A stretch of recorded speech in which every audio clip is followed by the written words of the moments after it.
Assalamualaikum warahmatullahi wabarakatuh. Di video ini kakak akan menyajikan pembahasan soal penalaran umum terdiri dari 15 soal. Nah, untuk soal nomor 1 sampai soal nomor 7 ini soalnya berhubungan dengan bacaan atau teks. Kemudian soal nomor 8 sampai soal nomor 15 ini seputar logika matematik. Nah, jadi kita langsung ke soal nomor 1. Soal nomor 1 berdasarkan teks, manakah pernyataan yang benar? Kalau kita lihat dari option atau pilihan, ini kan berisi data atau angka-angka.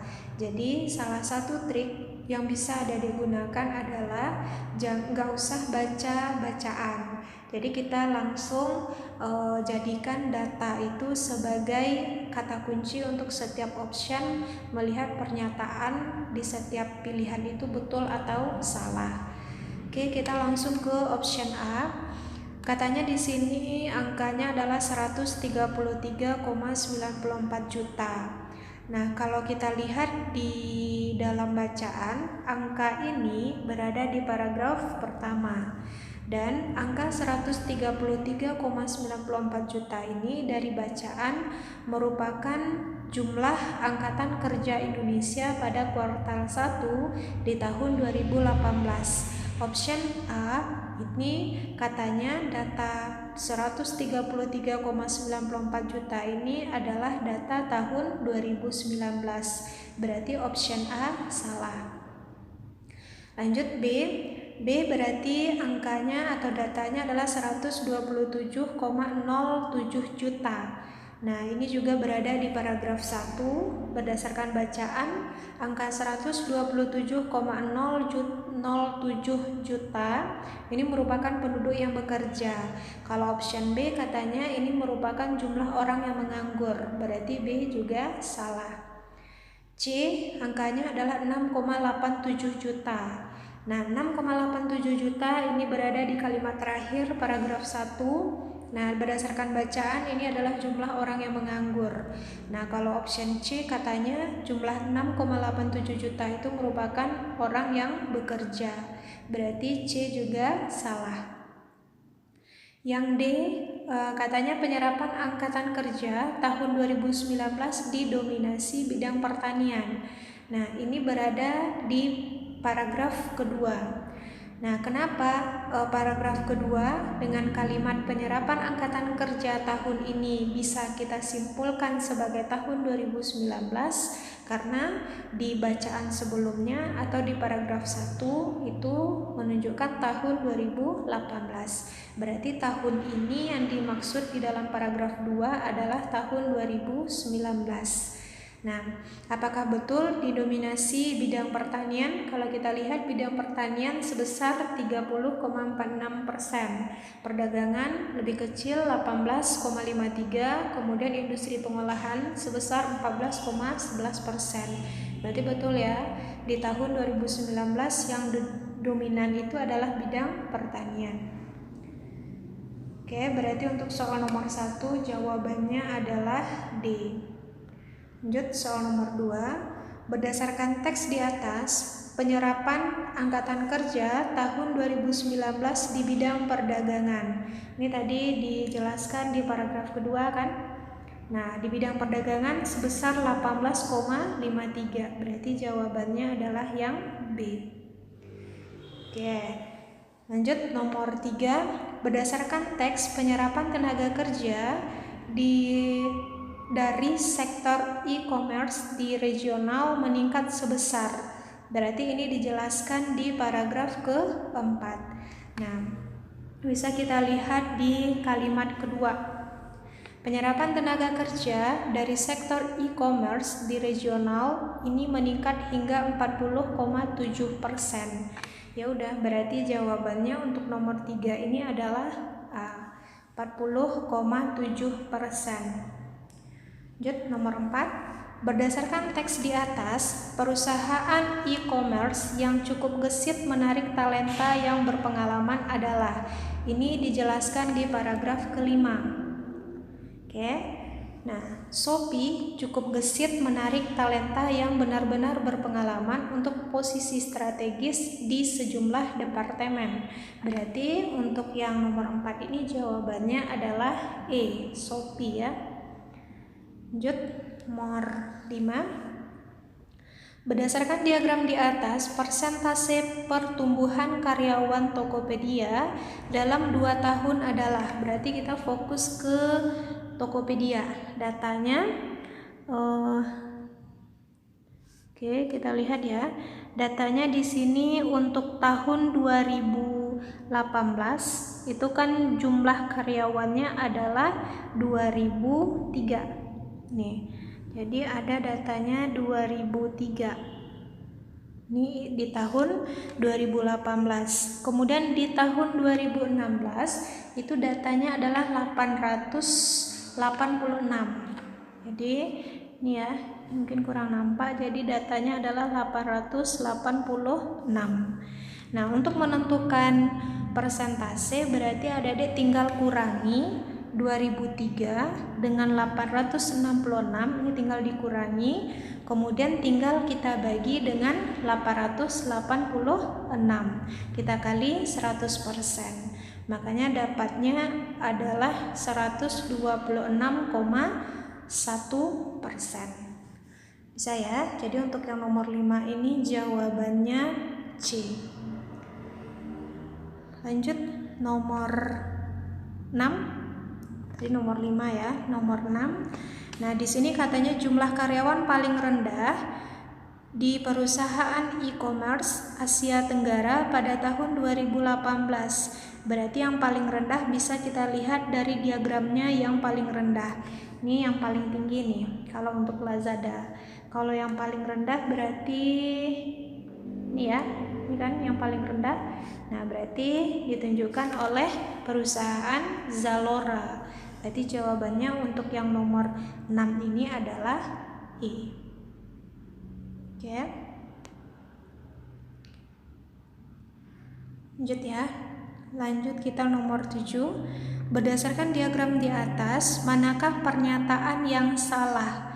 Pernyataan yang salah berarti kita lihat satu-satu. Poin A atau option A. Pertumbuhan jumlah karyawan Lazada mencapai 270 karyawan. Jadi tinggal dikurangi aja 2018 dan 2016. Kita kurangi dapatnya 270 karyawan. Berarti yang A ini betul. Yang B, selama 2 tahun Zalora mengalami penurunan jumlah karyawan. Jadi kan tadi yang mengalami penurunan itu cuma Zalora ya. Berarti B juga betul. Yang C, tahun 2016 Shopee memiliki karyawan sebanyak 381 orang. Tahun 2016.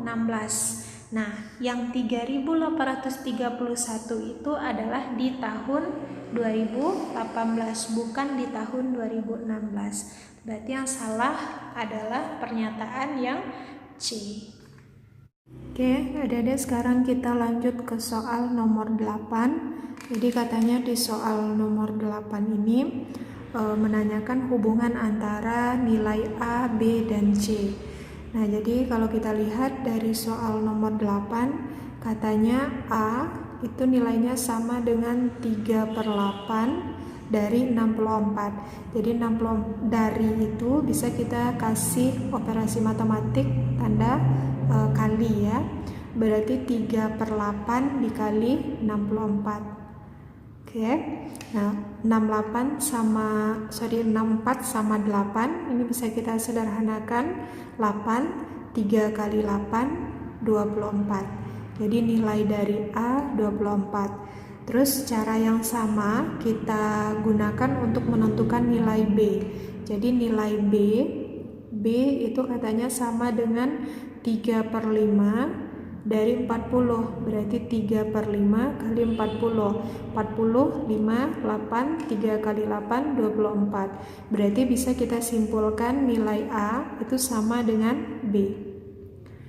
Oke, kita mau mencari pernyataan yang salah. Berarti pernyataan yang A betul ya. A sama dengan B. Oke. Lanjut, kita cari nilai C. Jadi nilai C katanya C itu sama dengan 5/8 dari 100. Berarti 5/8 ini sama dengan 500/8, atau kalau mau dibagi sama dengan 62,5. Ini nilai C. Kita lihat option B, katanya nilai C besar dari A. Betul ya? C besar dari A, berarti B betul. Lanjut yang C. Option C katanya A dikurang B itu ditambah C sama dengan C. Karena A sama nilainya dengan B, kalau kita kurang ini nilainya 0. Terus kalau C kita pindahkan ke ruas, dan ke ruas kanan dari positif akan berubah jadi negatif. Berarti 0 sama dengan 0. Berarti poin C atau option C betul. Yang D katanya A kuadrat per B kuadrat dikali C sama dengan C. Ini habis kan, karena nilainya sama, C sama C juga habis, berarti 1 sama dengan 1, berarti D juga betul. E, A tambah B besar dari C. A tambah B berarti 24 tambah 24, 48. Besar dari 62,5 tentu lebih kecil dari 62,5, berarti yang salah itu adalah E. Oke, lanjut kita ke soal nomor 9. Jadi soal nomor 9 katanya di sini kita mau melihat hubungan antara X dan Y. Jadi nilai X itu katanya sama dengan 2/5 dikali 2/4 dikali 2/3 pangkat setengah. Nah, sedangkan nilai dari Y di sini katanya akar pangkat 3 dari 8 kuadrat. Jadi Y sama dengan akar pangkat 3 dari 8 kuadrat. Nah, yang X ini bisa kita sederhanakan karena dia operasi matematiknya kali, berarti pangkatnya bisa kita jumlahkan. 2 tambah 4, 9, 9 tambah 3, 12. Berarti sama dengan 2 pangkat 12 pangkat setengah. 12 bagi 2, 6. Berarti sama dengan 2 pangkat 6. 2 pangkat 6 itu sama dengan 64. Berarti ini nilai dari X. Nah, lanjut untuk membuktikan nilai Y. Y sama dengan akar pangkat 3 dari 8 kuadrat. 8 kuadrat itu 64. Untuk menghilangkan akar pangkat 3 ini berarti harus kita pangkatkan 3. Berarti Y pangkat 3 itu sama dengan 64. Jadi dari nilai ini bisa kita buat hubungan antara X dan Y, di mana nilai X itu sama dengan Y pangkat 3.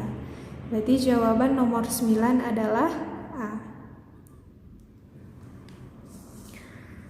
Oke, lanjut kita soal nomor 10. Nomor 10 di sini nomor 10 tentang kubus ya. Jadi di sini katanya ada sebuah kubus A memiliki berat 200 gram. Kemudian ada kubus B di mana pertanyaannya berapa jumlah kubus A yang diperlukan agar menghasilkan kubus B yang panjang sisinya 2 kali lebih panjang, di mana kubus A dan kubus B terbuat dari bahan yang sama. Jadi untuk yang nomor 10 ini, karena dia terbuat dari bahan yang sama, berarti untuk beratnya bisa kita abaikan. Ada 2 kubus. Oke, kubus A dan kubus B. Berapa jumlah kubus A supaya dapat menghasilkan kubus B yang panjang sisinya 2 kali panjang sisi kubus A. Kalau kita misalkan sisi dari kubus A itu sama dengan 1, berarti sisi kubus B sama dengan 2 karena dia 2 kali. Nah, otomatis volume dari kubus A berapa? Volume kubus kan sisi pangkat 3. Berarti volumenya sama dengan 1. Oke. Nah, kita lakukan cara yang sama untuk menentukan volume B. Volume B berarti sisi pangkat 3 dari sisi B dipangkat 3 kan. Nah, berarti ini 2 pangkat 3, otomatis volume B sama dengan 8. Jadi di sini nampak perbandingan volume A dan volume B itu 1:8. Maka dari itu kita butuh 8 buah kubus A untuk mendapatkan kubus B yang ukurannya 2 kali sisi kubus A. Bisa ya? Jadi jawaban untuk yang nomor 10 ini adalah 8B ya. 8 buah kubus A. Oke, lanjut kita nomor 11. Jadi nomor 11 di sini katanya ada sebuah perusahaan di mana perusahaan di sini menghasilkan Y produk untuk setiap orang dalam waktu Z menit. Pertanyaannya, jika setiap orang bekerja, berapa jam diperlukan untuk menghasilkan 10.000 produk?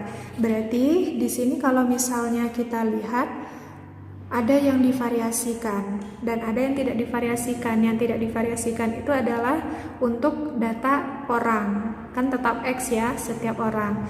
Yang divariasikan itu adalah produk, jumlah produknya, dan waktu yang dibutuhkan. Jadi ketika orang itu menghasilkan produknya sebanyak Y, dia membutuhkan waktu sebanyak Z menit. Tapi pertanyaannya, ketika dia menghasilkan 10.000 produk, berapa waktu yang dibutuhkan? Jadi kita simbolkan aja dulu dengan waktu, tapi dimintanya dalam satuan jam ya. Oke, kalau kita lihat dari data ini kan secara logika, semakin banyak produk yang dihasilkan, maka waktu yang dibutuhkan juga semakin besar atau semakin lama. Maka di sini bisa kita gunakan perbandingan senilai. Perbandingan senilai untuk mencari waktu menghasilkan produk yang jumlahnya 10.000. Jadi ketika produknya Y, waktu yang dibutuhkan adalah Z menit. Kemudian ketika jumlah produknya 10.000, maka waktu yang dibutuhkannya berapa lama? Nah, berarti di sini karena Z masih dalam satuan menit, maka waktu di sini juga masih kita dapatkan dalam satuan menit. Jadi nilai dari ini tinggal kita kali silang ya. Nilai dari waktu 10.000 dikali Z berarti 10.000 Z. Oke, 10.000 Z per Y. Ini dalam satuan menit. Nah, kita butuhnya dalam satuan jam. Berarti waktu itu sama dengan 10.000 Z per Y. Menit 1 jam itu sama dengan 60 menit. Berarti 1 menit sama dengan 1/60 jam. Berarti tinggal kita bagi 60. Ini waktu yang dibutuhkan untuk menghasilkan 10.000 produk. Tapi ini waktu total. Pertanyaannya kan setiap orang atau masing-masing orang. Orang tadi disimbolkan dengan X. Jadi waktu untuk setiap orang, waktu untuk X orang, tinggal kita bagi dengan X. 10.000 Z per 60-nya boleh kita kedepankan, bagi X, Y-nya tetap dalam satuan jam.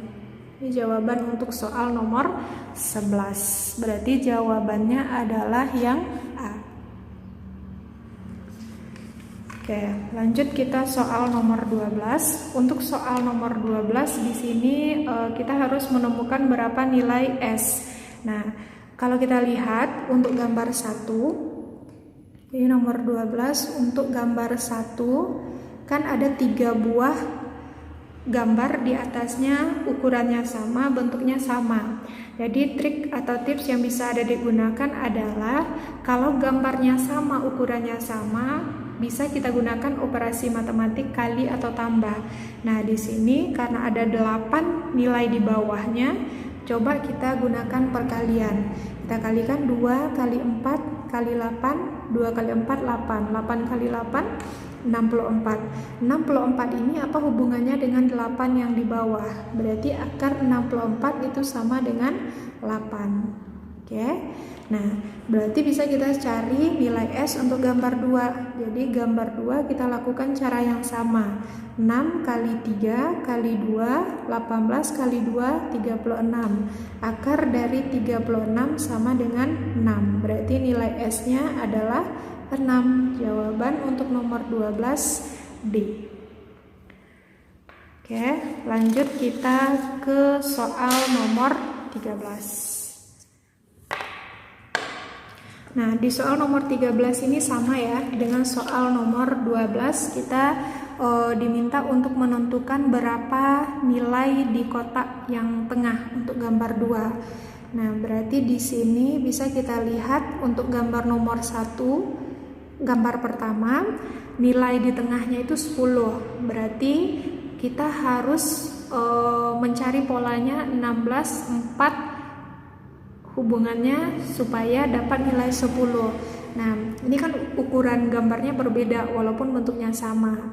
Nah, berarti kita gunakan operasi matematik kebalikan dari kali atau tambah tadi. Kita coba bagi, karena 16 bagi 4 dikuadratkan juga 16. Saya jadi 160, supaya 16-nya ini hilang berarti 4-nya harus kita kuadratkan.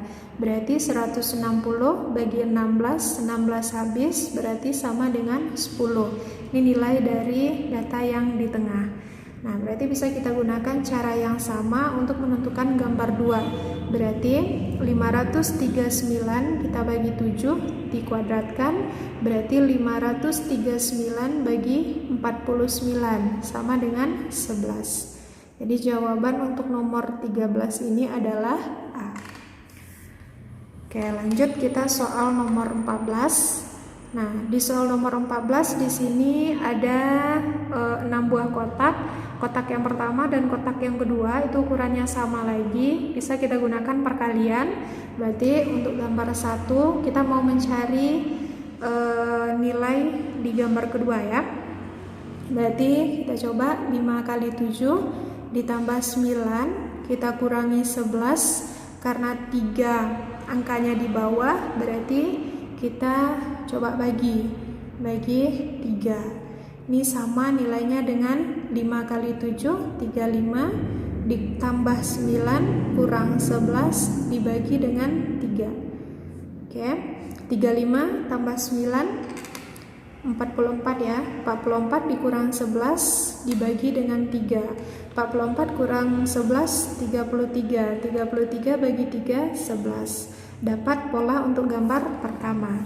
Cara yang sama kita gunakan untuk mencari nilai gambar kedua. Berarti 8 kita kali 10, kemudian kita tambah 12, kemudian kita kurangi dengan 14, kita bagi dengan 3. Oke, ini kita selesaikan. 8 kali 10 80 ditambah 12 dikurang 14 bagi 3. Oke, 80 tambah 12 92 dikurang 14. Oke, bagi 3. Nah, berarti ini sama dengan 8 kurang 1 78 bagi 3. 78 bagi 3 itu sama dengan 26. Jadi untuk yang nomor 14 ini jawabannya adalah E. Oke, saya lanjut kita soal yang terakhir nomor 15. Nah, di nomor 15 ini pertanyaannya, berapa nilai X untuk gambar yang kedua? Jadi nomor 15 kita lihat untuk gambar yang pertama, ini kan ukurannya sama lagi, bentuknya juga sama, tapi dia posisi bilangannya itu atas bawah. Berarti bisa kita bagi atau kita kurang.